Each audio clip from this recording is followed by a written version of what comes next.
ఈ పునరుత్థాన ఆరాధనకి చేరివచ్చిన మీ అందరికి వందనాలండి. అందరికి వందనాలు, స్తోత్రాలు చెల్లిస్తున్నాను. గత రోజులన్నీ ప్రభు మన సంఘాన్ని, సంఘ విశ్వాసులందరినీ ప్రభు ఆరోగ్యం ఇచ్చి కాపాడుతూ వచ్చారు. అందుకు దేవునికి మహిమ కలుగును గాక. బైబిల్ గ్రంథంలో ఇర్మియా గ్రంథం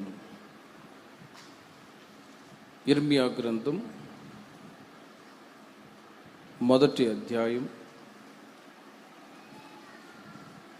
11-12 వాక్యాలు నేను చదువుతాను, మీరు ఆలకించండి.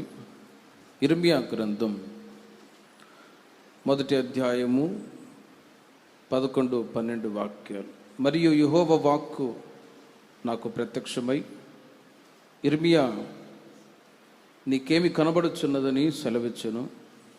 అందుకు, బాదాము చెట్టు చువ్వ కనబడుచున్నదని నేను అనగా, యెహోవా, నీవు బాగుగా కనిపెట్టితివి. నేను చెప్పిన వాక్యమును నెరవేర్చుటకు నేను ఆతురపడుచున్నాను అనెను. చదవబడిన వాక్య భాగములో దేవుడు ప్రవక్త అయినటువంటి ఇర్మియాతో ఆయనకు ఓ దర్శనాన్ని చూపించి అడుగుతున్నటువంటి మాట. దేవుడు తన ప్రజలతో ఆనాడు ప్రవక్తల ద్వారా మాట్లాడుతూ ఉండేవాడు, సేవకుల ద్వారా మాట్లాడుతూ ఉండేవాడు. ఆ మాటలన్నీ దేవుని చేత పొందుకున్న సేవకులు, ప్రవక్తలు దేవుని ప్రజల దగ్గరికి వచ్చి తెలియచేస్తూ ఉండేవాడు. ఆ రోజు నుండి ఈ రోజు వరకు ఈ సంఘ సహవాసానికి చేరి వచ్చిన మీ అందరితో దేవుడు తన సేవకుని ద్వారా మాట్లాడుతూ ఉన్నాడు. ఇక్కడ నేను నిలిచి ఉన్నా, నా ద్వారా దేవుడు మీకు కావలసినటువంటి ఆలోచనలన్నీ అనుగ్రహిస్తూ ఉన్నారు. పాత నిబంధన కాలంలోనైనా క్రొత్త నిబంధన కాలంలోనైనా ప్రతిసారి దేవుడు తన ప్రజలతో మాట్లాడుతూ ఉండేవాడు. ఆయన మనతో మాట్లాడినప్పుడు మన జీవితాలు ఆశీర్వాదకరంగా ఉంటాయి, దీవెనకరంగా ఉంటాయి. ఆయన మనతో మాట్లాడినప్పుడు రాబోయే రోజుల్లో మనం ఎలా బ్రతకాలో కావలసిన ఆలోచనలన్నీ పొందుకుంటూ ఉన్నాం. గనుకనే లోకంలో వ్యర్థమైనటువంటి మాటలు వినట కంటే ఆయన పాద సన్నిధికి వచ్చి దేవుని యొక్క మాటలు విని ఆ మాట చేత మీ జీవితాలు కట్టుకుంటున్నారు కదా, ఇదిగో మీరే ధన్యులై ఉన్నారు. హల్లెలూయా. ఇదే మాటని ఇంగ్లీష్లో మనం చూసినప్పుడు ఇర్మియా గ్రంథం మొదటి అధ్యాయము 11-12 చివరి మాట, I see a rod of an almond tree అనే మాట వ్రాయబడుతుంది. అక్కడ కన్నడ బైబిల్లో నేను చదివినప్పుడు, బాదామి మರದ కోలను నోడుతేనే అనే మాట కన్నడలో రాయబడి ఉంది. బాదాము చెట్టు చువ్వ కనబడుచున్నది, ఇర్మియా నీకేమి కనబడుచున్నదని దేవుడు అడిగితే, బాదాము చెట్టు చువ్వ కనబడుచున్నది అని ఇర్మియా దేవునికి ప్రత్యుత్తరం ఇస్తూ ఉన్నాడు. దేవుడు ఎందుకు ఆ బాదాము చెట్టు చువ్వ చూపించాడు అంటే,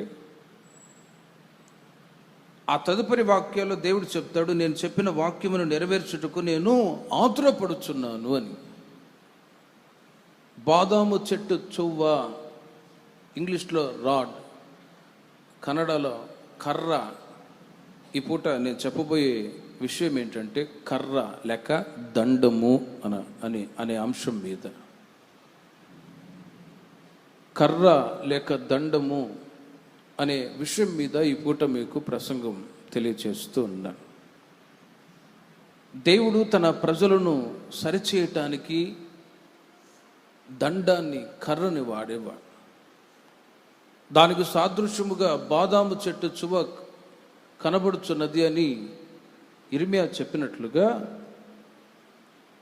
ఇదిగో నేను చెప్పిన వాక్యమును నెరవేర్చుటకు నేను ఆతురపడుచున్నాను అని చెప్పి ఇర్మియా ప్రవక్త ద్వారా దేవుడు ఇశ్రాయేలు ప్రజలకు కావాల్సిన మాటలన్నీ తెలియచేస్తూ వచ్చాడు. ఆ ఇర్మియా గ్రంథంలో చాలా విషయాలు దేవుడు మాట్లాడుతూ వచ్చాడు. దేవుని ప్రజలు తొట్టిల్లిపోయినప్పుడు, ఇదిగో మీరు నా మాట విని మీ బ్రతుకులను మార్చుకోనండి. మీరు అనుకుంటున్నారేమో 99% మంచి క్రియలు ఉండి ఒక్క చెడ్డ క్రియ, ఒక్క చెడు ఉండటం ద్వారా ఒక్క పొరపాటే కదా దేవుడు దీన్ని క్షమించి నన్ను తన రాజ్యానికి చేర్చుకుంటాడేమో అని మీరు అనుకుంటారు. మీ భ్రమ.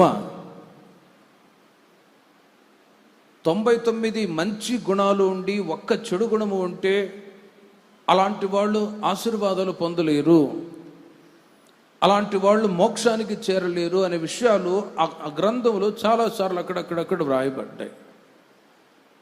అయితే దేవుని ప్రజలు అనుకుంటూ ఉన్నారు, ఒక్క పొరపాటే కదా, అయినా కూడా పరలోకమందున్నటువంటి దేవుడు తన ప్రజల పట్ల వాంఛ ఎలా ఉందో తెలుసునా?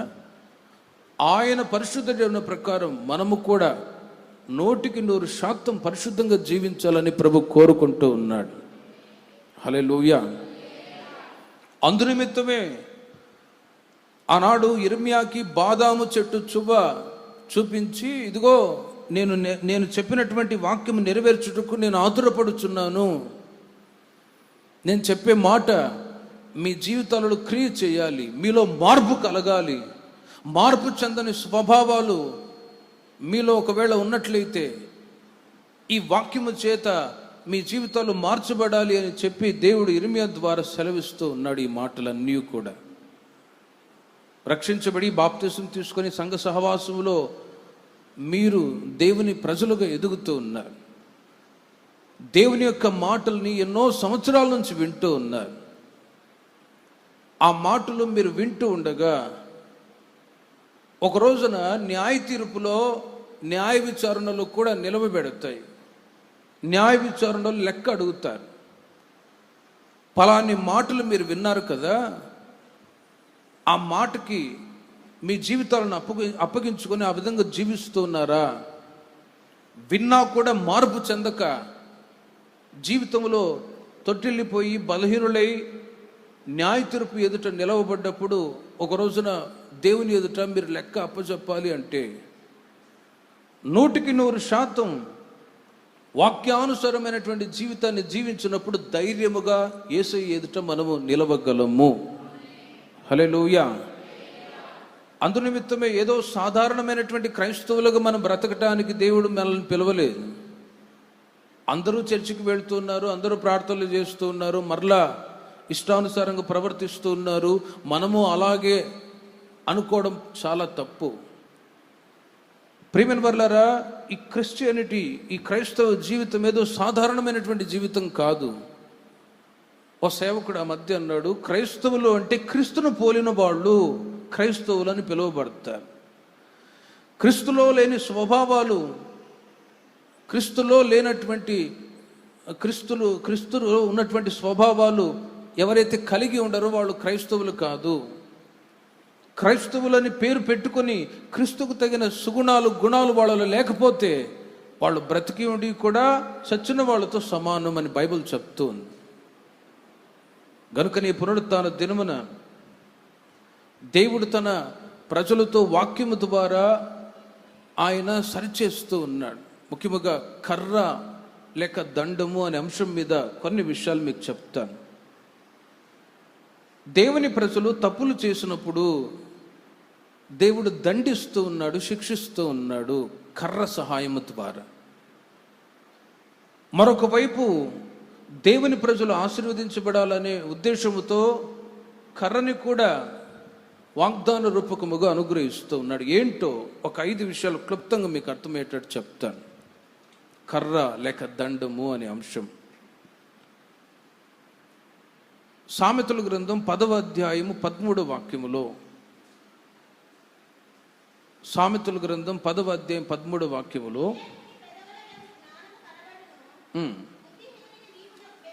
బుద్ధిహీనుని వీపునకు బెత్తము, బుద్ధిహీనుని వీపునకు బెత్తము, బెత్తమే తగును. దేవుని ప్రజలు బుద్ధిహీనముగా కొన్నిసార్లు నడుచుకున్నప్పుడు దేవుడు ఏం చేస్తున్నాడంటే బుద్ధి కలిగేటట్లుగా కర్రని వాడుతూ ఉన్నాడు, బెత్తాన్ని వాడుతూ ఉన్నాడు. అక్షరీకంగానైతే పిల్లలు బుద్ధిహీనముగా ఏదైనా పొరపాటు చేస్తే ఖచ్చితంగా తల్లిదండ్రి ఏం చేస్తారు, కర్రను వాడి వాళ్ళని దండించాలి, కొట్టాలి. కొంతమంది పిల్లల్ని కొట్టని వాళ్ళు ఉన్నారు. కొట్టడం కూడా మంచిది, ఎందుకంటే బుద్ధి రావాలంటే ఖచ్చితంగా కొట్టాలి. కర్రతో కొట్టాలి. ప్రేమిన వర్లరా, ఒకవైపు అక్షరికంగాను ఆత్మీయంగాను రెండు విధాలుగా మీకు చెప్తూ ఉన్నాను. బుద్ధిహీనుని వీపునకు బెత్తమే తగును అంటాడు. మునుపు మీతో చెప్పినట్లుగా దేవుడు తన ప్రజలను సరిచేయటానికి ఈ యొక్క కర్రని వాడేవాడు.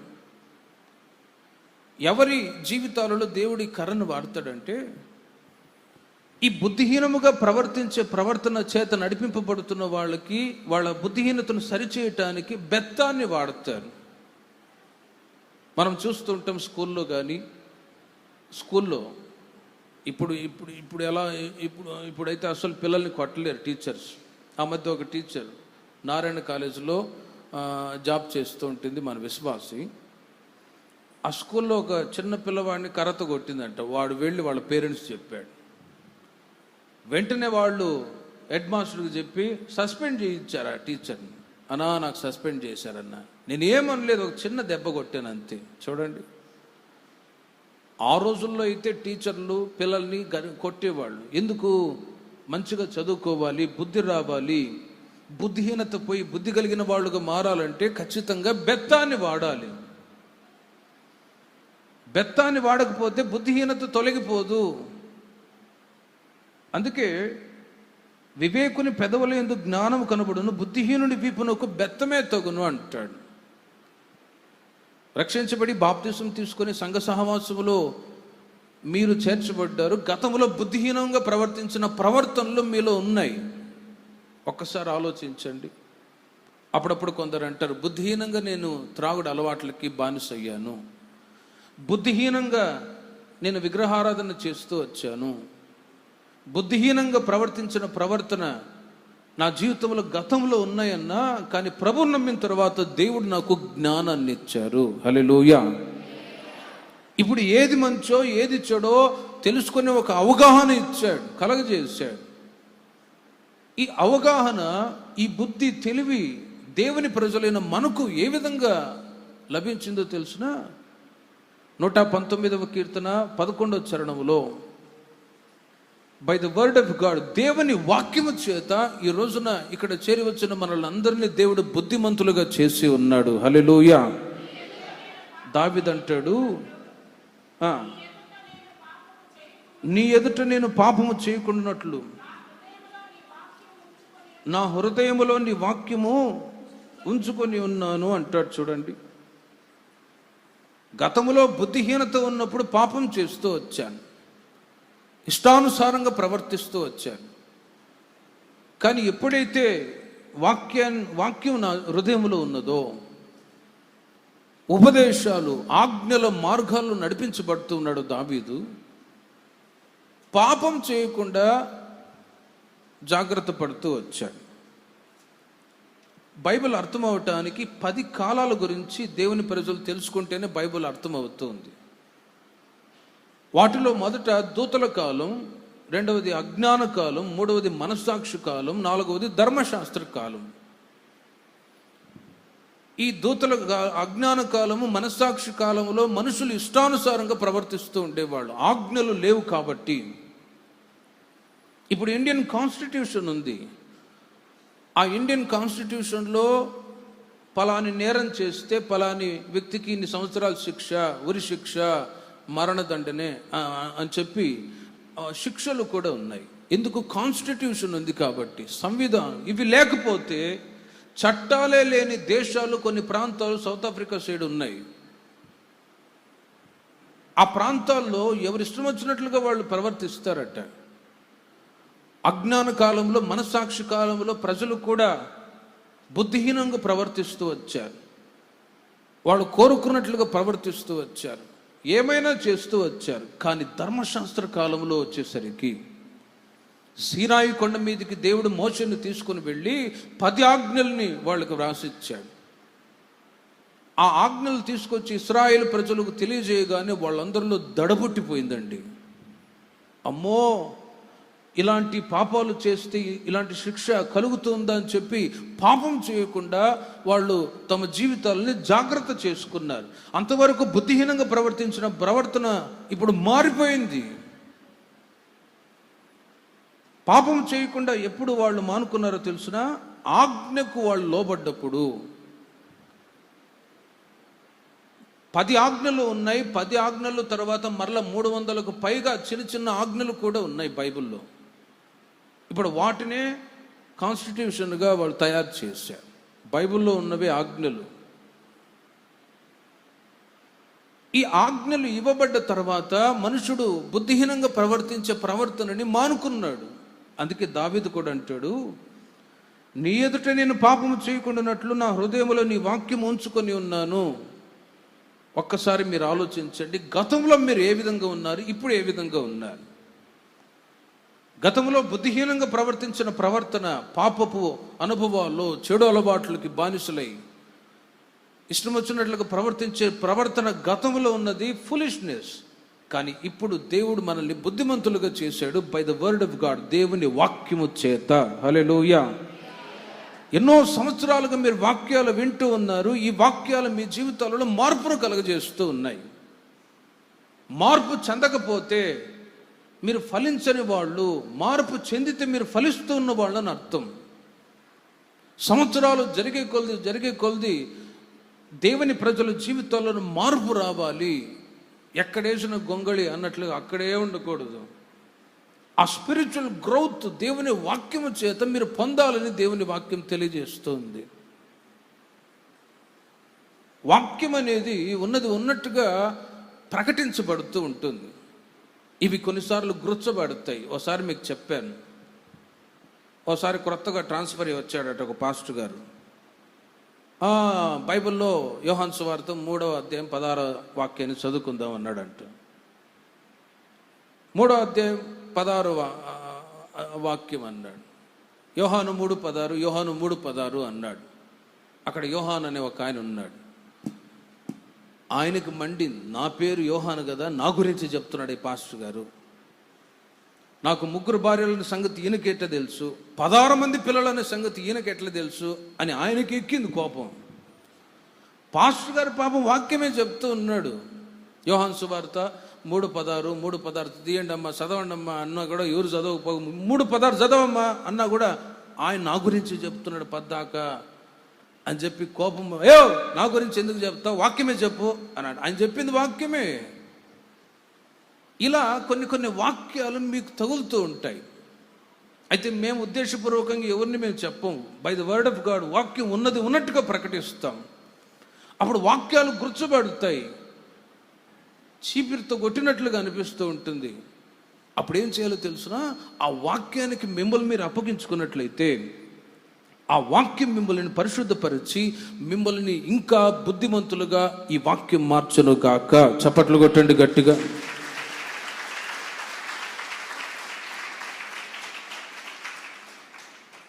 రోజులు గడిచే కొలది, సంఘ సహవాసంలో మీరు ఎదిగే కొలది బుద్ధిమంతులుగా మారుతూ రావాలి, కానీ బుద్ధిహీనతలోనికి రాకూడదు. సామెతల గ్రంథం 17వ అధ్యాయము 25వ వాక్యములో అదే మొదటి విషయములు ఇంకొక మాట చెప్తాను మీకు.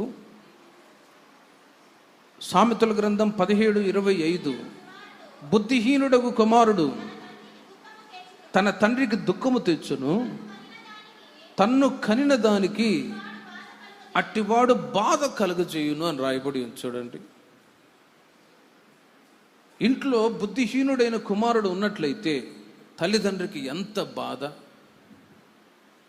ఆ మధ్య ఒక తండ్రి వాళ్ళ కొడుకుని, అన్నా ఎన్ని స్కూల్ మార్చినా కూడా వీడి చదివే ఎక్కట్లేదన్నా. ఎన్ని స్కూల్ మార్చారు, 2-3 స్కూల్ మార్చారు, 4 స్కూల్ మార్చారు, అయినా వాడికి చదువు ఎక్కలేదు. రే రారా, వాడు 6th క్లాస్, ఏంట్రా మరి చదువుకోవా అంటే, ఏంటో నాన్న నాకు గుర్తుండట్లేదు అని అంటాడు. గుర్తుండట్లేదు. పాపం తండ్రి ఖర్చు పెట్టి మంచి కాన్వెంట్స్లో జాయిన్ చేస్తూ ఉన్నాడు, స్కూల్లో జాయిన్ చేస్తున్నాడు, కానీ వాడికి చదువు ఎక్కట్లేదు. ఏం చేస్తా, 2 మేకలు కొని ఇచ్చేసి వాడే పెంచుకుంటుంటాడు అన్నాను. చదువు ఎక్కనప్పుడు బలవంతం చేసిన వాళ్ళు చదువు ఎక్కుతుందా? మైండ్లో ఎక్కకపోగా ఒక్కసారి ఆలోచించండి. ఆ బుద్ధిహీనత అనేది తల్లిదండ్రులకి దుఃఖాన్ని కలగజేస్తుంది. ఇంత చదివి, ఇంత ఖర్చు పెట్టి చదివించినా కూడా చదవట్లేదు పిల్లలు. ఆ మధ్య ఒక 10th క్లాస్లో ఒక అబ్బాయి 7 సార్లు ఫెయిల్ అయ్యాడు.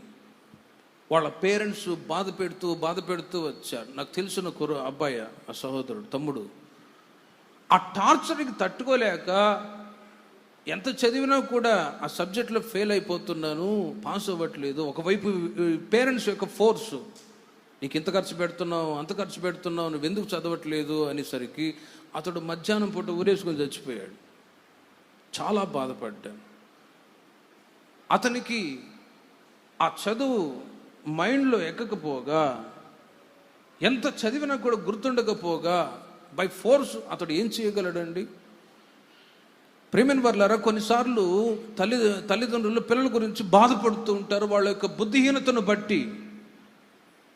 ఆత్మీయంగా చెప్తున్నాను, బుద్ధిహీనుడకు కుమారుడు తన తండ్రికి దుఃఖాన్ని తెచ్చిపెడతాడు, తన్ను కనిన దానికి అట్టివాడు బాధను తెచ్చిపెడతాడు. సంఘ సహవాసంలో మీరు ఎదుగుతూ ఉండగా మీరు బుద్ధిహీనంగా ప్రవర్తించే ప్రవర్తన ద్వారా పరిశుద్ధాత్మ దేవుడు దుఃఖపడతాడు. విశ్వాసులే, దేవుని ప్రజలే, కానీ బుద్ధిహీనముగా చేసిన పొరపాట్లు. ఉదాహరణకి తప్పిపోయిన కుమారుడు ఉన్నాడు.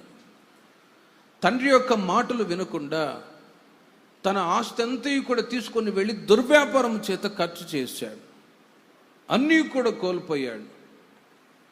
లూకాసు వార్త 15వ అధ్యాయము 17వ వాక్యములో ఒక మాట రాయబడి ఉంది.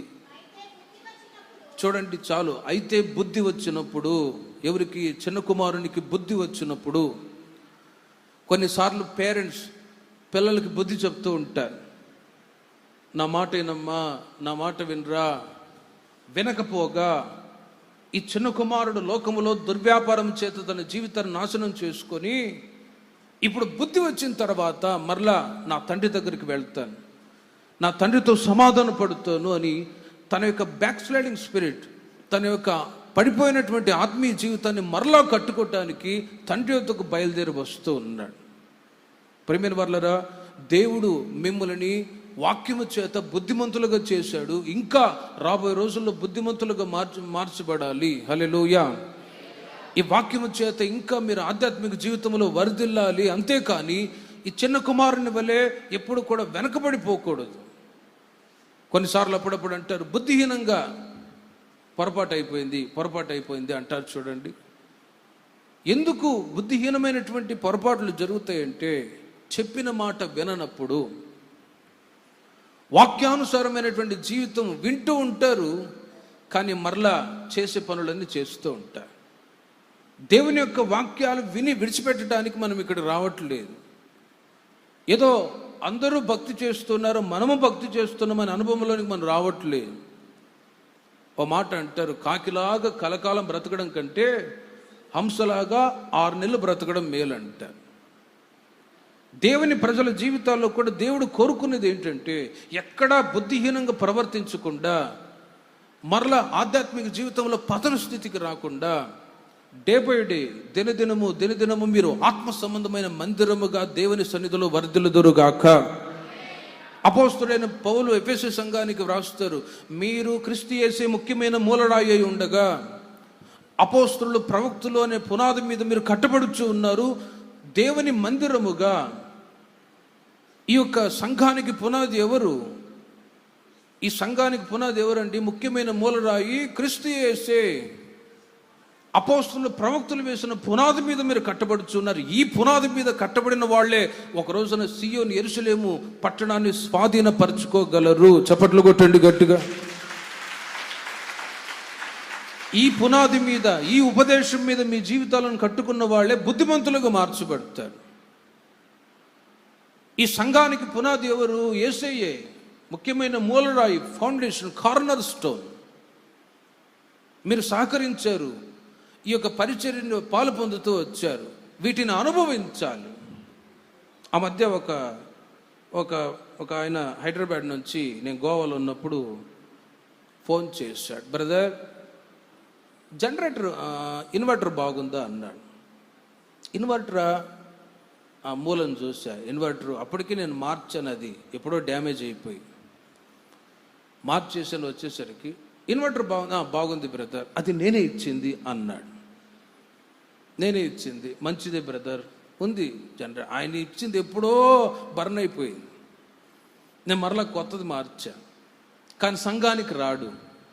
ఎందుకు ఈ మాట చెప్తున్నానంటే, సంఘానికి దూరమై, సంఘానికి సహకరించి, అన్నీ ప్రోత్సాహపరిచి అన్నీ ఇచ్చి ఉండగా ఇక్కడ సంఘ సహవాసంలో ఉండి అనుభవించాలి. కానీ ఎక్కడో ఉండి అవి బాగున్నాయి, ఈ బాగున్నాయి, నేను ఇచ్చానంటే ఏం ప్రయోజనం? అది ఒక బుద్ధిహీనత, ఫులిష్నెస్. కానీ ప్రియమైన వర్లరా, ఒక్కసారి యేసుక్రీస్తుని అంగీకరించి సంఘ సహవాసములు మీరు ఎదుగుతూ ఉండగా, ఎక్కడ బుద్ధిహీనతకు చోటు ఇవ్వకుండా, ఎక్కడ బ్యాక్ స్లైడింగ్ స్పిరిట్, వెనకబడిపోకుండా మీ జీవితాలు క్రీస్తులో స్థిరపరచబడునుగాక. మీరు సంఘ సహవాసములు స్థిరపరచబడుదురుగాక. అటు ఇటు కదలేవారుగా ఉండకూడదు. మేము 2 సంవత్సరాలు అయిన తర్వాత కదులుతాం, వేరే చోటుకి వెళ్ళిపోతాం. మీరు కదలకూడదు. అందుకే నేను ఎక్కడికి వెళ్ళో చెప్తాను క్రొత్తలో, మాకు ట్రాన్స్ఫర్ అయినా మీరు మాత్రం ట్రాన్స్ఫర్ కాపాకండి అని. బుద్ధిహీనముగా కొన్నిసార్లు పొరపాట్లు జరిగినప్పుడు వెంటనే కన్ఫెస్ చేసుకోవాలి. అయ్యా, పొరపాటు అయింది, క్షమించయ్యా. తప్పిపోయిన కుమారుడు తండ్రి వద్దకు వెళ్ళి ఆయనను చూడగానే తండ్రి పరిగెత్తుకొని వచ్చి తన కుమారుని హత్తుకొని ముద్దు పెట్టుకొని ఒక గొప్ప విందు చేశాడు.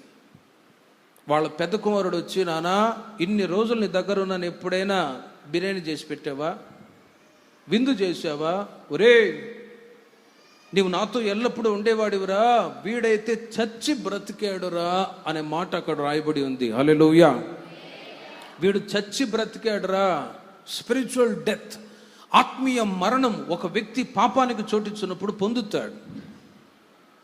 ఆదాము అవిధేయత అనే పాపానికి చోటిచ్చాడు. అవిధేయతను బట్టి అతను బ్రతికి ఉన్నవాడే, కానీ స్పిరిట్, ఆత్మ చచ్చిపోయింది. ఆత్మ చనిపోయింది. బ్రతుకుతున్న వాళ్ళే, జీవిస్తున్న వాళ్ళే, కానీ ఆత్మ ఎప్పుడో చచ్చిపోయింది. ఎప్పుడో తెలుసిన? పాపానికి చోటిచ్చినప్పుడు, చెడుతనానికి చోటిచ్చినప్పుడు, వెనుకపడిపోయే జీవితానికి చోటిచ్చినప్పుడు జీవించుచున్న వాళ్ళే, కానీ ఆత్మ ఏమైంది? చచ్చిపోయింది. అందుకే చనిపోయిన వాళ్ళని తీసుకుని వెళ్ళి వాళ్ళు ఒక మంచి జీవితాన్ని జీవించిన వాళ్ళైతే, ఒక రోజున యేసుక్రీస్తు పునరుత్థానుడై తిరిగి వచ్చినప్పుడు, యేసు తిరిగి వచ్చినప్పుడు ఈయన మరలా లేపబడతాడు అనే ఒక విశ్వాసముతో, నిరీక్షణతో కూడిన మాటలు పలికి మట్టి చేస్తారు. లేకపోతే మట్టికి మట్టి, దుమ్ముకు ధూళైపోవునుగాక అని సమాధి చేస్తారు. మన నిరీక్షణ ఏంటో తెలిసినా, పాపపు జీతం మరణమై ఉండగా ఆ మరణాన్ని యేసుక్రీస్తు వారు నిరర్థకం చేశారు. ఇప్పుడు దేవుని ప్రజలైన వాళ్ళు చనిపోయినా కూడా వాళ్ళ మరణం వాళ్ళ మీద ఏలుబడి చేయదు. హల్లెలూయా. పాపం చేసేవాళ్ళు నరకానికి పాత్రలు అవుతారు. కానీ పాపానికి దూరంగా ఉండేవాళ్ళు, తమ జీవితాన్ని జాగ్రత్తగా కాచుకునే వాళ్ళు నిత్యరాజ్యాన్ని స్వతంత్రించుకుంటారు. బుద్ధిహీనముగా చేసినటువంటి పొరపాట్లు కొన్నిసార్లు మీ జీవితాల్లో చోటు చేసుకున్నప్పుడు దేవుడు ఏం చేస్తాడో తెలిసిన? వాక్యం అనే కర్ర చేత, ఇదిగో ప్రతి పునరుత్థాన దినమున దేవుడు మిమ్మల్ని శుద్ధీకరించుదురుగాక. ఈ కర్రను దేవుడు ఈ వాక్యము ద్వారా మీ జీవితాలను బలపరుస్తూ ఉన్నాడు. వాక్యం అనే కర్ర చేత మీ జీవితాలని దేవుడు ఇంకా బుద్ధిమంతులుగా మారుస్తూ ఉన్నాడు. 2వ మాట, సామెతల గ్రంథం 26వ అధ్యాయము 3వ వాక్యాన్ని మీరు చూడండి. సామెతల గ్రంథం 26వ అధ్యాయం 3వ వాక్యం. గుర్రమునకు చబుగు, గాడిదకు కళ్ళెము, మూర్ఖుల వీపునకు బెత్తము అని రాయబడి ఉంది. ఒకటి, బుద్ధిహీనుని వీపునకు బెత్తము. బుద్ధిహీనత పోవాలంటే బెత్తాన్ని వాడాలి. ఇక్కడ మూర్ఖుల వీపునకు బెత్తము అని రాయబడి ఉంది. ఈ మూర్ఖులు ఎవరంటే, దేవుడు లేడని చెప్పుకునే వాళ్ళు మూర్ఖులు. అక్కడక్కడక్కడ కొంతమంది నాస్తికులు ఉంటారు. వాళ్ళు అంటారు దేవుడే లేడు, ఉన్నంతకాలం తినాలి, త్రాగాలి, సుఖించాలి, చచ్చిపోతే ఎక్కడికి వెళ్తామో తెలియదు అని అనుకునే నాస్తికులు. ఇంకొక మూర్ఖులు ఎవరంటే, ఎన్నడూ మారని వాళ్ళు మూర్ఖులు. ఎన్నడూ మారని వాళ్ళు. ప్రియమైన వారలారా, బైబిల్లో లూకా సువార్త 12వ అధ్యాయము 16 నుండి 20 వాక్యాల వరకు మీరు తర్వాత చదువుకోనండి. అక్కడ ఒక ధనవంతుని గురించి రాయబడి ఉంది. అతడు ఆ సంవత్సరం విస్తారమైన పంటలు పండించుకొని, పెద్ద పెద్ద గోడలు నిర్మించుకొని, అక్కడ స్టాక్ చేసుకొని ధాన్యాన్ని అతడు తన ప్రాణంతో అంటుకుంటున్నాడు. నా ప్రాణమా, తినుము, త్రాగుము, సుఖించుము, ఎంజాయ్ యువర్ సెల్వ్స్. వెంటనే ఆ రాత్రి దేవుడు ప్రత్యక్షమయ్యి ఏమంటాడో చూడండి 20వ వాక్యములో. అయితే దేవుడు, ఒరే వెర్రివాడా, మూర్ఖుడా, వెర్రివాడా, ఈ రాత్రే నీ ప్రాణమును అడుగుచున్నాను, నీవు సిద్ధపరిచినవి ఎవరివ్వగునని అతనితో చెప్పెను. చూడండి, ఎవరు మూర్ఖులో తెలుసునా?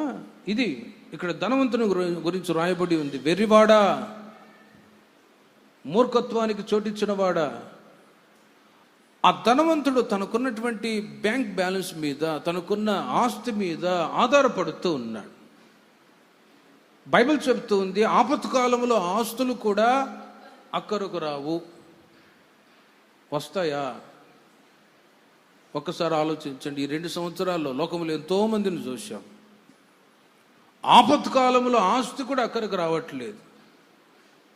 మీరు ఆలోచించండి.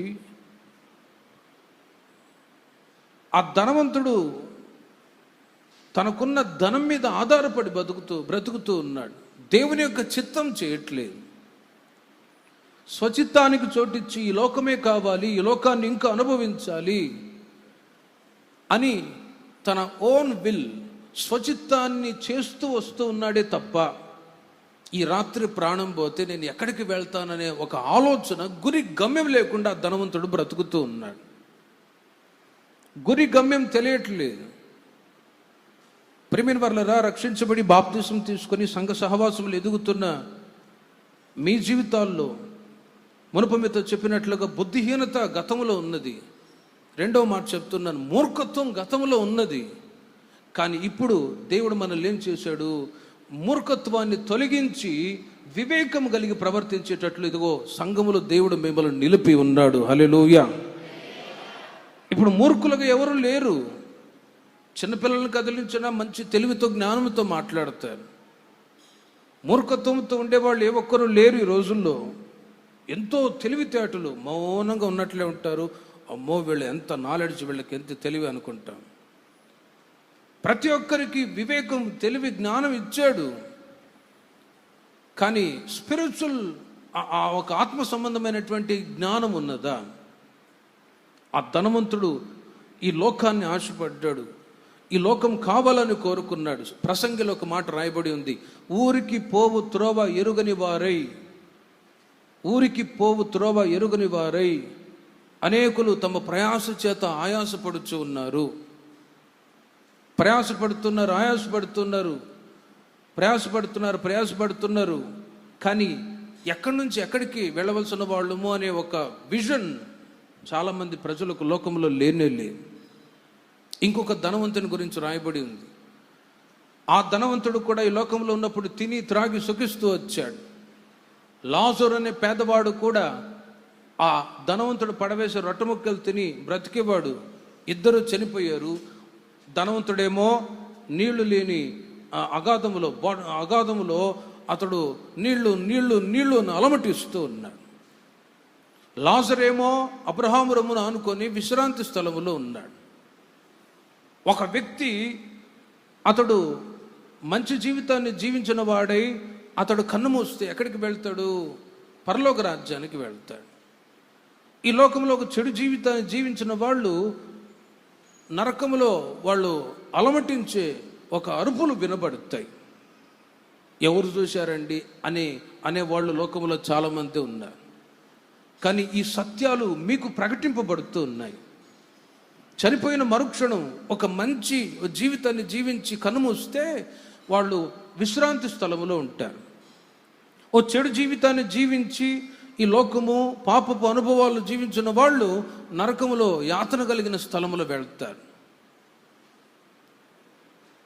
ఆ ధనవంతుడు అంటాడు, అయ్యా లాజర్ని పంపించి ఒక్క చిటిక నీళ్లు నా నాలుక కంటింపచ్చే, దాహాన్ని తీర్చుకుంటాను. రే, నువ్వు ఉండే స్థలం వేరు, ఆయన ఉండే స్థలం వేరు. లాజరు ఈ లోకంలో ఉన్నప్పుడు తాను పేదవాడే, కానీ హీఈస్ స్పిరిచువల్లీ రిచ్ పర్సన్, ఆత్మీయంగా గొప్పవాడు. కానీ నీవు ధనవంతుడు, నీకు డబ్బుంది, కానీ ఎన్నోసార్లు దేవుని ప్రజలు సేవకులు వచ్చి సువార్తను చెప్పి మారమన్నా నీ జీవితాన్ని మార్చుకోలేదు. కాబట్టి ఇదిగో నీకు ఈ స్థలమే. ఆ మధ్య ఒక ఉపమానం చదివా. ఓ పెద్ద ధనికురాలు ఉండేదట, ఒక పేద ముసలాము కూడా ఉండేదట. ఇద్దరు చనిపోయారు. పరలోక రాజ్యంలో పెద్ద బంగ్లాలో ఇంట్లో ఉన్న ఆమెకేమో గుడిసె ఇచ్చాడు దేవుడు. ఆ గుడిసెలో ఉన్న ఆమెకేమో దేవుడు పెద్దిల్లు ఇచ్చాడట. ఏంటయ్యా ఇంత వేరియేషన్సా అంటే చూడండి, వారి వారి క్రియలను బట్టి దేవుడు పరలోక రాజ్యములో స్థలాలను నిర్ణయించుదురుగాక. హల్లెలూయా. ఇప్పుడు జగనన్న పాపం ఒక్కొక్క సెంటు స్థలం ఇచ్చాడు. ఉన్నవాళ్ళు తీసుకుంటూ ఉన్నారు, లేని వాళ్ళు కూడా తీసుకుంటూ ఉన్నారు. వారు వారి స్తోమతకు తగినట్టుగా 2 సెంట్లు అయితే బాగుండు. పేదవాళ్ళకి 2 సెంట్లు ఎందుకండి? సెంటు సరిపోదా? పేదవాళ్ళు కాబట్టి 2 డేక్షలు, 2 ప్లేట్లు, 2 గ్లాసులు ఉంటాయి. డబ్బున్న వాళ్ళకి ఎందుకు అవసరం లేదు కదా. అలాగే పరలోక రాజ్యంలో ఒక్కసారి ఆలోచించండి. ఈ లోకంలో మనం ఏ విధంగా బ్రతికి ఉంటామో, ఏ విధంగా ప్రవర్తిస్తామో, మన పరలోక రాజ్యం వెళ్తామా లేదా అనేది మన యొక్క క్యారెక్టర్స్, స్వభావాల మీద ఆధారపడి ఉంటుంది. అంతేకాని మనకు భౌతికంగా ఎన్ని ఉన్నా లేకున్నా వీటి మీద ఆధారపడి ఉండదు. ప్రకటన గ్రంథంలో రాయబడి ఉంది 18వ అధ్యాయంలో, వారి క్రియలు వారి వెంట. ప్రకటన గ్రంథం 14వ అధ్యాయం 13వ వాక్యములో, వారు తమ ప్రయాసములు మాని విశ్రాంతి పొందుదురు, వారి క్రియలు వారి వెంట పోవనని ఆత్మ చెప్పుచున్నాడు.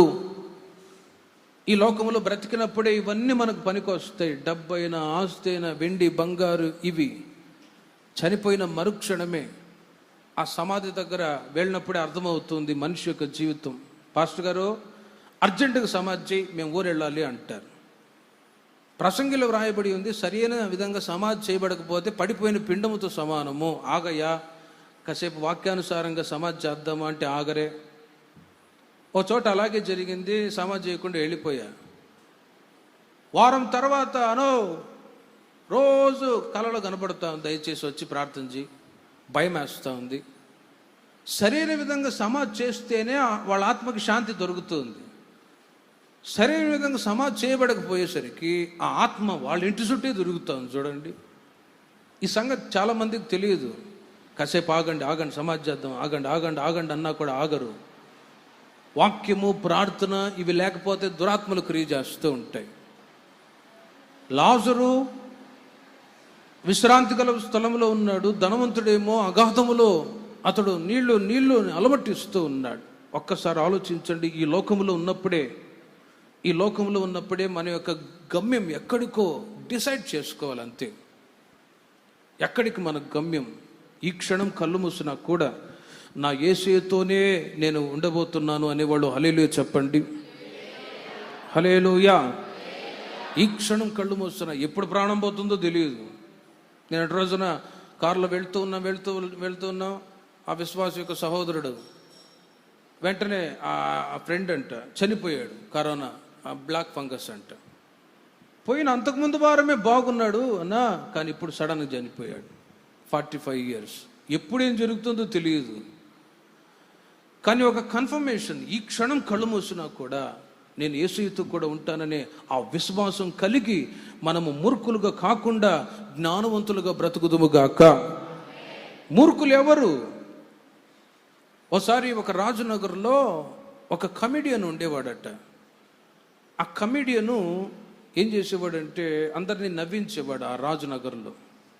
ఒకసారి ఆ రాజు పిలిచి, ఒరే, అందరినీ కామెడీ చేసి నవ్విస్తున్నావు కదా, నీకంటే మూర్ఖుడు ఎవరు లేరా, నువ్వే పెద్ద మూర్ఖునివి అని ఒక కర్ర ఇచ్చి, నీకంటే ఇంకా గొప్ప మూర్ఖుడు ఎవరైనా ఉంటే వాడికి కర్ర ఇవ్వరా అని ఒక కర్రని ఇచ్చాడట ఆ కమిడియన్కి ఆ రాజు. కొన్ని సంవత్సరాలు అయిన తర్వాత రాజుగారు మంచాన పడ్డాడు. మంచాన పడి అనారోగ్యంతో చావు బ్రతుకుల మధ్యలో ఉండగా తిన్నగా ఆ కమిడియన్ వచ్చాడట. వచ్చి, రాజా ఎలా ఉన్నావు, బాగున్నావా అంటే, నేను బాగులేను, చచ్చిపోబోతున్నాను. మరి చచ్చిపోతే నువ్వు పరలోకానికి వెళ్తావా నరకానికి వెళ్తావా, నాకే తెలియదు అన్నాడు ఆ రాజు. కొన్ని సంవత్సరాల క్రితం ఇచ్చినటువంటి ఆ కర్ర చేత పట్టుకొని వచ్చిన ఆ కమీడియన్ అంటాడు, ఇదిగో రాజా, ఇదిగో నువ్వు ఇచ్చిన ఈ కర్రను తీసుకో. నీకంటే ఎక్కువ మూర్ఖుడు ఎవరుంటాడో వానికి ఇవ్వమని చెప్పావు, ఇదిగో నువ్వే పెద్ద మూర్ఖునివి. చచ్చిపోతే పరలోకానికి వెళ్తానా నరకానికి వెళ్తానా అనే నీకే ఒక కన్ఫర్మేషన్ లేనప్పుడు నీకంటే మూర్ఖుడు ఎవడున్నాడు, తీసుకో ఈ కర్ర అని చెప్పి రిటర్న్ ఆ కర్ర అతనికి ఇచ్చేసాడట రాజుకి. చూడండి ప్రేమైన వర్లారా, ప్రభు యొక్క రాకడ సమీపిస్తుంది. ఈ క్షణం మనం కళ్ళు మూసిన, అందుకే శిలువ మీద వేలాడుతున్న దొంగ అట్ ద ఫైనల్ స్టేజ్, అతని యొక్క చివరి గడియలో చిన్న ప్రార్థన చేస్తాడు, యేసు నీ రాజ్యం వచ్చినప్పుడు నీవు నన్ను జ్ఞాపకం చేసుకో. అట్టి విజ్ఞాపన చేత నడిపింపబడ్డ వాళ్ళే జ్ఞానం కలిగిన వాళ్ళు. హల్లెలూయా. ఈ జ్ఞానాన్ని సామెతల గ్రంథం 1వ అధ్యాయం 7వ వాక్యములో, మూర్ఖులు జ్ఞానమును ఉపదేశమును తిరస్కరించుదురు అని రాయబడి ఉంది. దేవుని యొక్క మాటల్ని, దేవుని యొక్క ఉపదేశాన్ని తిరస్కరించకుండా లోకములో అనేక రకాలైనటువంటి నమ్మకాలు ఉన్నాయి. ఒక వ్యక్తి చనిపోతే అతడు ఎక్కడికి వెళ్తాడు? కొందరు చెప్తారు ఈ జన్మలో మనిషిగా పుట్టారు, నెక్స్ట్ ఇంకొక జన్మలో కుక్కగానో నక్కగానో పందిగా పుడతారని. హైందవ మార్గంలో నడిపించబడుతున్న వాళ్ళ ఒక నమ్మకం. ఆ మధ్య ఒక షాప్ దగ్గర ఒక ఎద్దు గందరగోళం చేస్తూ ఉంది, ఎగురుతుంది, గంతులు వేస్తూ ఉంది. అప్పుడు ఆ బ్రాహ్మణుడు అన్నాడట, పోయిన జన్మలో మనిషిగా పుట్టినటువంటి ఈ ఎద్దు ఎన్ని పాపాలు చేశాడో అందుకే ఈ జన్మలో ఎద్దుగా పుట్టి ఇట్లా గల్లంతు చేస్తూ ఉంది అన్నాడట. వాళ్ళ నమ్మకం ఏంటి? గతంలో మనిషిగా పుట్టారు, ఇప్పుడు ఎద్దుగా పుట్టారు, నెక్స్ట్ జన్మలో కుక్కగా. కానే కాదు, బైబిల్ చెప్తుంది మనిషికి ఒకే జన్మ, ఒకే మరణము. Hallelujah. Life is a gift of God and let us live with the glory of God అంటాడు ఒక భక్తుడు. జీవితం అనేది దేవుడు మనకు బహుమతిగా ఇచ్చాడు. ఈ బహుమతిగా ఇవ్వబడ్డటువంటి ఈ లైఫ్ని ఏం చేయాలి? యేసయ్య కొరకే మీరు సమర్పించుకొందురుగాక, యేసయ్య కొరకే మీరు బ్రతుకుదురుగాక, యేసయ్య రాజ్యానికి మనం వారసులవుదుముగాక. 3వ మాట, సామెతల గ్రంథం 23వ అధ్యాయము 13-14 వాక్యాల్లో, బాలురను శిక్షించుట మానుకొనుకుము, బెత్తముతో కొట్టిన ఎడల వాడు చావకుండును, బెత్తముతో వాని కొట్టిన ఎడల పాతాళమునకు పోకుండా వాని ఆత్మను నీవు తప్పించదువు. అక్షరీకంగా పిల్లల్ని స్కూల్కి పంపిస్తారు. మునుపు మీతో చెప్పినట్లుగా ఆ పిల్లవాడిని ఆ టీచర్ కొట్టంగానే డిస్మిస్ చేశారు టీచర్ని. ఎందుకు కొడతావు? ఇప్పట్లో కొట్టే ప్రసక్తే లేదు పిల్లల్ని స్కూల్లో. నేను చిన్నప్పుడు చదువుకున్న రోజుల్లో అయితే ఇదిగో ఆ రోల్తో ఇక్కడ కొట్టేవాడండి మాస్టర్ గారు, ఇంగ్లీష్ మాస్టర్ షడ్రక్ మాస్టర్ నేను ఉండేవాడు. ఆయన చెప్పరా ఎలిఫెంట్ స్పెల్లింగ్ చెప్పరా, ELEPH అని చెప్పాలి. చెప్పకపోయాడా ఇక్కడ కొట్టేవాడు రోల్తో మీద వాపులు వచ్చేటి, ఒక్కొక్కళ్ళకైతే ఇది పడేది. అట్లా కొట్టేవాళ్ళు అంతే. ఈవిడొకడు దెబ్బలంబడి తిరుక్కుంటా పటా అని చెప్పేసి కొట్టేవాడు అంతే. మామూలు కొట్టుడు కాదండి. ఆ దెబ్బకి ఇంగ్లీషు నేర్చుకున్నానంతే నేనంతే. హల్లెలూయా. ఆయన కొట్టిన కొట్టుడికే నాతో ఉన్నవాళ్ళు ఏ ఒక్కరూ చదువుకోలేకపోయారు, 10కే స్టాప్ అయిపోయారు అంతే. అలాంటి కొట్టుడు. ఆ దెబ్బలు తిన్నప్పుడు ఏమవుతుంది? నేర్చుకోవాలి, బైహార్ట్ చేయాలి, ఆ స్పెల్లింగ్ అన్ని నేర్చుకొని బైహార్ట్ చేయాలని ఒక భయం. బైబిల్ చెప్తుంది, బాలులను శిక్షించుట మానుకొనకుము. పిల్లల్ని శిక్షించకపోతే వాళ్ళు చదువుకోలేరు. ఖచ్చితంగా పేరెంట్స్ చెప్తున్నాను, మీ పిల్లల్ని ఎంత గారాబంగా పెంచుతారో మరొక వైపు అంతగా మీరు శిక్షించాలి కూడా. హల్లెలూయా. శిక్షించకపోతే ఏమవుతారో తెలుసునా? సామెతల గ్రంథం 22వ అధ్యాయం 15వ వాక్యములో, సామెతల గ్రంథం 20, బాలుని మూఢత్వము స్వాభావికముగా పుట్టును, శిక్షాదండము దానిని వానిలో నుండి తోలివేయును. చూడండి, శిక్షాదండం ఉంది కదా. మూఢత్వం అనేది స్వాభావికంగా పుట్టినప్పుడు పిల్లలు అల్లచరలుగా తిరుగుతూ ఉంటారు, మాట్లాడుతూ ఉంటారు. కానీ శిక్షాదండం ఏం చేస్తుందంటే ఆ మూర్ఖత్వం, ఆ ఒక బుద్ధిహీనత శిక్షించినప్పుడు అతడు జ్ఞానవంతుడిగా మార్చబడతాడు. లేకపోతే శిక్షాదండము లేకపోతే ఏమవుతుంది? తల్లిదండ్రులకి శత్రువులుగా మారిపోతారు పిల్లలు. నేను ఇబ్రాహీంపట్నంలో సేవ చేస్తున్నప్పుడు ఒక వృద్ధాప్యంలో తల్లిదండ్రులు ఒకసారి ఏడ్చుకుంటూ వచ్చారు. ఏంటమ్మా, ఎందుకు ఏం బాధపడుతున్నారు, ఎందుకు ఈ పూట చర్చిలోనే పడుకోండి, మీరు ఏడవద్దు, బాధపడొద్దు, ఏంటి పరిస్థితి అంటే, అన్న మాకు 2 కొడుకులు, వాళ్ళని చిన్నప్పటి నుండి మేము గారాబంగా పెంచాం, మంచి స్కూల్లో కాలేజీలో చదివించాం.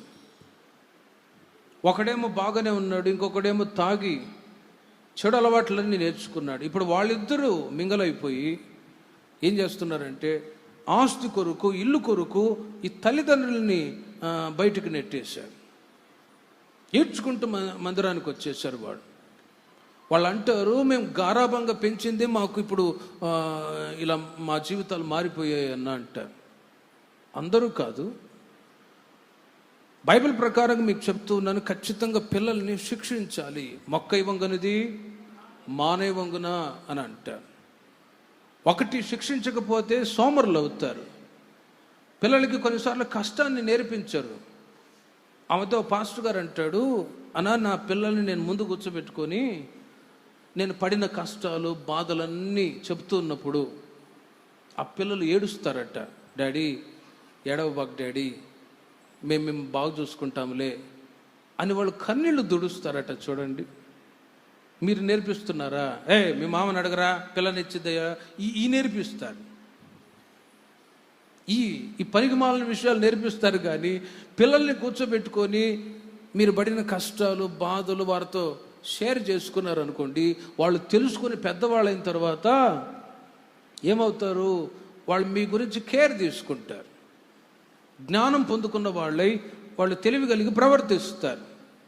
లేకపోతే శిక్షాదండం లేకపోతే వాళ్ళు మీకు శత్రువులుగా మారిపోతారు. ఆత్మీయంగా చెప్తున్నాను మరలా. ఇంకో మాట ఏంటంటే, బాలులను శిక్షించుము. సంఘానికి దేవుడు సేవకుల ద్వారా దేవుడు మిమ్మల్ని శిక్షిస్తూ ఉన్నాడు. 3 విధాలుగా శిక్షించబడతారు. ఒకటి సేవకుల ద్వారా, వాక్యము ద్వారా, 3వది శిక్ష. కొన్నిసార్లు తెలుసో తెలియక బుద్ధిహీనంగా చేసిన పొరపాట్లను బట్టి సేవకుల ద్వారా దేవుడు గద్దిస్తాడు. అప్పుడేం చేయాలి? సరి చేసుకొని సంఘంలో మంచి మనస్సాక్షితో ప్రవర్తించాలి. సంఘంలో శరీరానుసారులు ఉన్నారు, ఆత్మానుసారులు ఉన్నారు. అందరూ భక్తులని చెప్పలేము. అయితే ఆత్మానుసారులుగా మార్చబడే నిమిత్తమై ఈ శరీరానుసారమైన మనసు తొలగించబడటానికి దేవుడు వాక్యము ద్వారా, సేవకుల ద్వారా గద్దిస్తాడు. అది వినకపోగా శిక్షకు గురవుతారండి. నాకు తెలిసిన ఒక అన్న కర్నూలులో ఉండేవాడు. ఆయన ఓసారి సడన్గా ఆయనకి యాక్సిడెంట్ జరిగింది.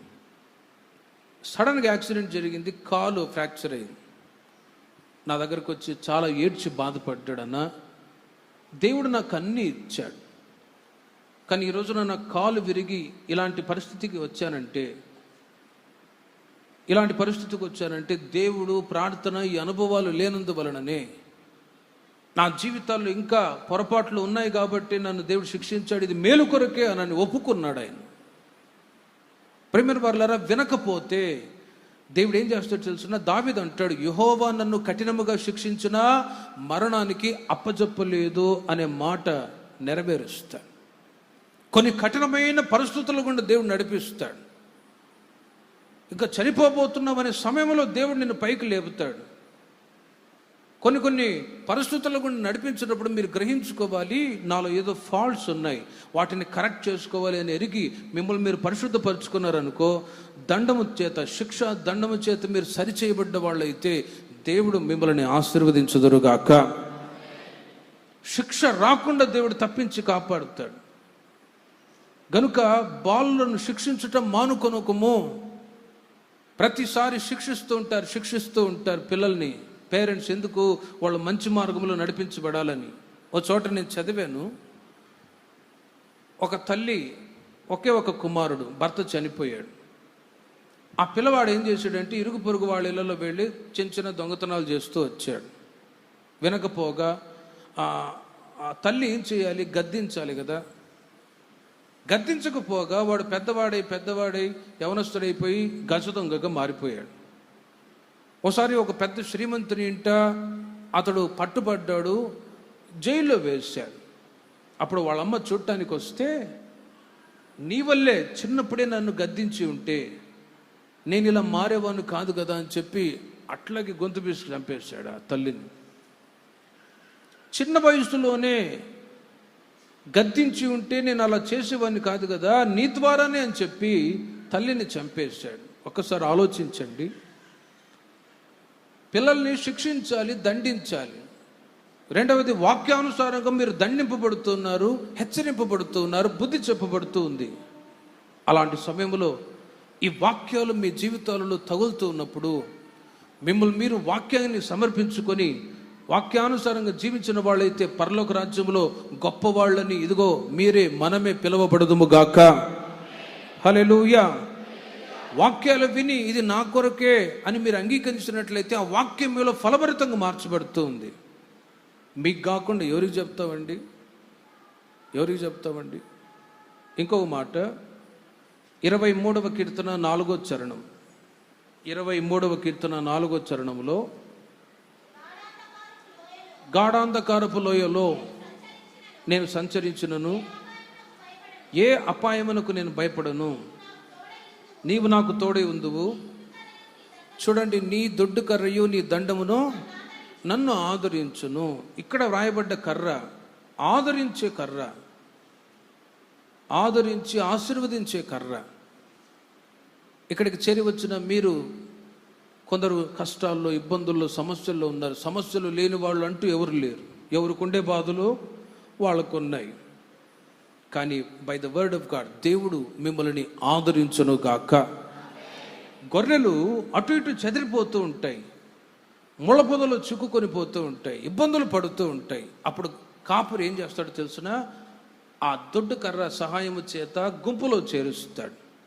ఆ దొడ్డు కర్ర సహాయము చేత ఆదరించి దగ్గర తీసుకొని ఎత్తుకుంటాడు. కాపర్లను మీరు గమనించి చూడండి, ఎంతో జాగ్రత్తగా వాటిని కాచుకుంటూ ఉంటాడు. అలాగే మన మంచి కాపరైన యేసయ్య మీరు కష్టాల్లో ఉన్నప్పుడు, దుఃఖంలో ఉన్నప్పుడు, వేదనలో ఉన్నప్పుడు ఆయన చూచి ఊరకై ఉండే దేవుడు కానే కాదు. వాగ్దానం అనే ఆ దొడ్డు కర్ర దండము చేత మిమ్మల్ని నా దేవుడు ఆదరించుదురుగాక. ఇది ఏ దండం? వాగ్దానం అనేటువంటి దొడ్డు కర్ర. వాగ్దానం అనే దొడ్డు కర్ర. బైబిల్లో ఎన్నో వాగ్దానాలు ఇవ్వబడ్డాయి. వాగ్దానాలు ఎత్తిపట్టుకుని మీరు ప్రార్థన చేసి చూడండి. ఇక్కడ కూడా రాయబడ్డాయి, నీ ప్రార్థన నేను అంగీకరించి ఉన్నాను, నా కృప నీకు చాలు, నా సన్నిధి నీకు తోడుగవచ్చును. ఈ వాగ్దానాలన్నీ మీరు చేతపట్టుకొని మీకు ఎదురయ్యే శ్రమల్లో మీరు ప్రార్థన చేసి చూడండి. ఖచ్చితంగా ఆయన దొడ్డు కర్ర మిమ్మల్ని ఆదరించును గాక.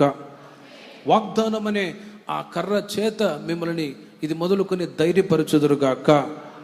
బలహీనత, అనారోగ్యం వచ్చిందా? భయపడిన అవసరం లేదు. అయ్యా నువ్వు స్వస్థపరిచే దేవుడు అని చెప్పావు కదా, ఆరోగ్య ప్రదాతవు కదా, ఒక్కసారి నన్ను జ్ఞాపకం చేసుకోమని అడిగి చూడండి. మీకున్న రోగాన్ని నా దేవుడు బాగు చేయుదురుగాక. నంబర్స్, సంఖ్యాకాండం 17వ అధ్యాయము 7-8 వాక్యాల్లో మీరు తర్వాత చదువుకున్నట్టు చివరికి ఒక్క మాట చెప్పి నేను ముగిస్తాను. ఓసారి ఇశ్రాయేలుల సర్వ సమాజములో ఒక కలహం. ఏంటి ఆ కలహం అంటే, ఇశ్రాయేలులు 12 గోత్రికులు ఉన్నారు. వాళ్ళల్లో ఒకళ్ళకొకళ్ళు నేను గొప్ప నేను గొప్ప నేను గొప్ప అనే పోటీ. అప్పుడు మోషే అంటాడు, మనలో మనకు ఎందుకు పోటీ? 12 గోత్రికులు ఉన్నారు కదా, ఒక్కొక్క గోత్రానికి చొప్పున ఒక్కొక్క కర్రను తీసుకొచ్చి ప్రత్యక్ష గుడారములో మీరు ఇక్కడ ఉంచండి, మందిరములో, ప్రత్యక్ష గుడారములో, పరిశుద్ధ స్థలములో ఉంచండి. సరేనని 12 గోత్రాలకు సంబంధించినటువంటి ఒక్కొక్క కర్ర, 12 కర్రలు తీసుకొచ్చి పరిశుద్ధ స్థలములో ఉంచాను. అహరోను కర్ర కూడా ఉంచబడింది. 12 గోత్రాలలో యాజకత్వం చేయటానికి ఏర్పరచబడ్డ గోత్రమే ఈ లేవి గోత్రం. అందరూ సేవ చేయటానికి పిలువబడలేదు. లేవి గోత్రములో అహరోను మోషే పిలువబడ్డారు పరిచర్య చేయటానికి, సేవ చేయటానికి.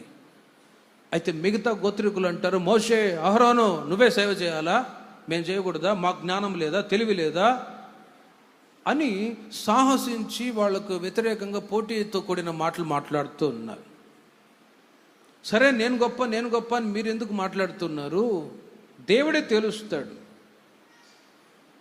మీరే ప్రియమైన వారలారా, సంఘములో పౌలు గారు అంటాడు, మీ పిలుపుకు తగినట్టుగా మీరు ప్రవర్తించండి. మమ్మల్ని సేవకులుగా ఉండటానికి దేవుడు పిలిచాడు కాబట్టి సేవ చేస్తాం. మీరు విశ్వాసులుగా ఉండటానికి పిలువబడ్డారు కాబట్టి విశ్వాసులుగా ఉండాలి. నాకు తెలిసిన ఒక ఆయన ఉన్నాడు, ఆయన పేరు పిచ్చి గొర్రయ్య అంటారు. మా ఊర్లో ఉండేవాడు, పిచ్చి గొర్రయ్య అంటారు.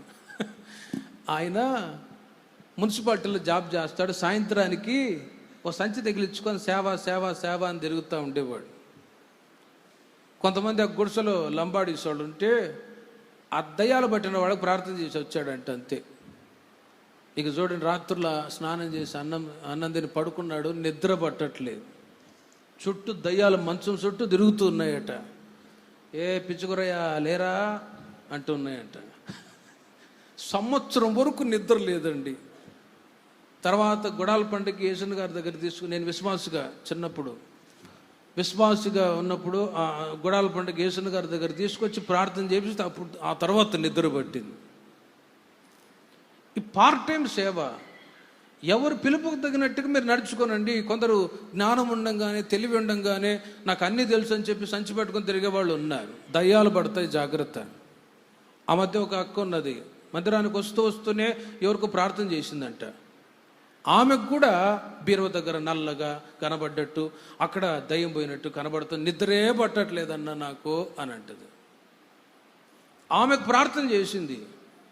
ఎందుకమ్మా ఎందుకు ప్రార్థన చేసావంటే, అనా చర్చికి రాలేక పక్కనే మా ఇంటి పక్కనే చర్చి ఉంటే అక్కడికి వెళ్ళాను, అక్కడ దయ్యం పట్టిన ఆమె వచ్చిందంట. ఆ పాస్టర్ ఏం చేసింది తెలిసిన, అక్కో నువ్వు చెప్పి అని చెప్పి దయ్యం పట్టిన ఆమెకి ఈ పాస్టర్ చేయకుండా ప్రార్థన ఎవరు చేశారు? ఈమెతో చేపించిందంట. నువ్వైతే బాగా ప్రార్థన చేస్తావు అనేసరికి ఈమె మేఘాల మీదకి ఎక్కిపోయింది, అంతే. అవునా అని చెప్పేసి యేసు నామములో పో అన్నదా, ఆ దయ్యం అటుపోయి ఈమెలో వచ్చేసింది, అంతే. కొందరు సాహసించి లేనిపోని ఇబ్బందులు తెచ్చిపెట్టుకుంటూ ఉన్నారు. కనుక జాగ్రత్తగా ఉండమని చెప్తూ ఉన్నాను. డివైన్ అథారిటీ, నా నామమున మీరు దయ్యములను వెళ్ళగొడతారు, అద్భుతాలు మహత్కార్యాలు చేస్తారు. Not only the servant of God, దేవుని సేవకులకు మాత్రమే కాదు, విశ్వాసులైన మీకు అథారిటీ ఇవ్వబడుతుంది. ఎప్పుడో తెలుసునా, మీలో అనాయింటింగ్ పవర్, పరిశుద్ధాత్మ శక్తి ఉన్నప్పుడు అవి క్రియ జరుగుతాయి. హల్లెలూయా. పరిశుద్ధాత్మ శక్తి లేదనుకో వచ్చేస్తాయి, అంతే. అందుకే మేరకు మాట చెప్పేది, పరిశుద్ధాత్మ నీలో ఉన్నప్పుడు అపవిత్రాత్మలు నీ దగ్గరికి రావు. ప్రేమిన వర్లరా, ఈ లేవి గోత్రాన్ని దేవుడు యాజకత్వం చేయటానికి ఏర్పాటు చేసుకున్నాడు. మిగతా 11 గోత్రికులు అంటారు, మీరేనా సేవ చేయాలి, మేము చేయలేమా? మేము కూడా సేవ చేస్తాం, మమ్మల్ని కూడా దేవుడు ఏర్పరచుకున్నాడు, సరే తేలిపోవాలి అని ఒక్కొక్క గోత్రానికి సంబంధించి 12 కర్రలు తీసుకొచ్చారు. అహరోను కర్ర కూడా పెట్టబడింది. తెల్లవారేసరికి, సాయంత్రం తీసుకొచ్చి కర్రలన్నీ పరిశుద్ధ స్థలంలో పెట్టారా. తెల్లవారేసరికి చూడండి 7-8 వాక్యాల్లో, వెళ్ళి చూడగా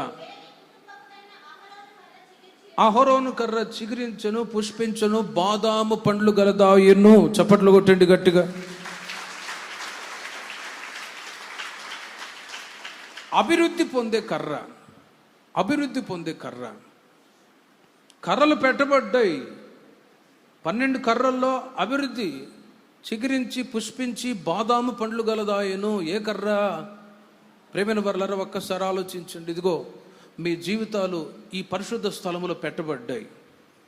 మీరు ఈ సంఘ సహవాసంలో అభివృద్ధి చెందాలి. అందుకే దేవుడు మిమ్మల్ని ఇక్కడ తీసుకొచ్చాడు.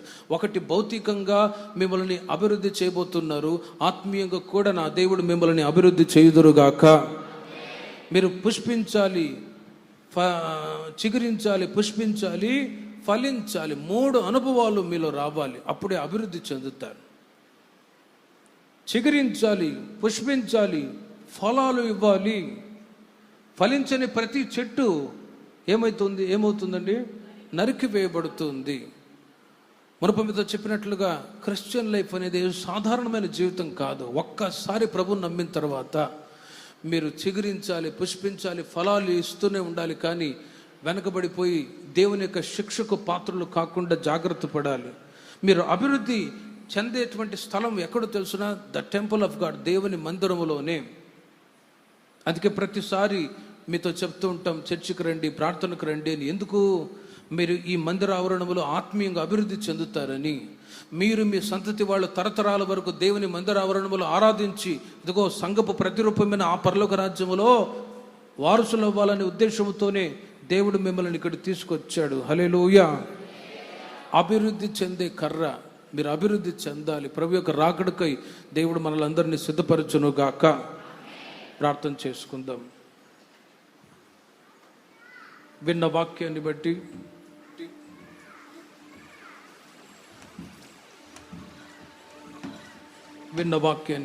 ప్రార్థన చేసుకుందాం. ఇర్మియా నీకేమి కనబడుచున్నదని అడుగుగా ఇర్మియా పలుకుతూ ఉన్నాడు, బాదాము చెట్టు కనబడు